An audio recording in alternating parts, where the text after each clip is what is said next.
Bonjour, une fois n'est pas coutume, je n'ai pas l'habitude de faire des vidéos avec de l'audio, mais là en fait c'est juste un petit courrier que je voulais t'envoyer par rapport au VESA d'abord, te montrer un peu l'effet que ça peut faire. Donc là j'ai fait une petite vidéo, une sortie de 5 minutes, pour montrer que à basse vitesse, et effectivement on voit l'horizon routier, il est sous le niveau supérieur de la bulle, ce qui veut dire qu'en fait la moto est relativement basse. Et dès qu'on monte un petit peu en vitesse, on passe assez allègrement au-dessus de la limite supérieure de la bulle, parce que la moto effectivement est montée un petit peu plus haut, et elle est effectivement plus haute. Voilà, ça c'était la première chose.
La deuxième chose, c'est le shifter.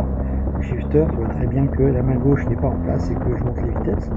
Et c'est vraiment très très agréable. Ça descend de la même façon et c'est très très agréable.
La dernière chose que je voulais montrer, c'est effectivement montrer tous les systèmes de GPS par lesquels je suis passé, à commencer par le TomTom, qui avait un écran qui était relativement sympa, mais qui était très limité au niveau utilisation.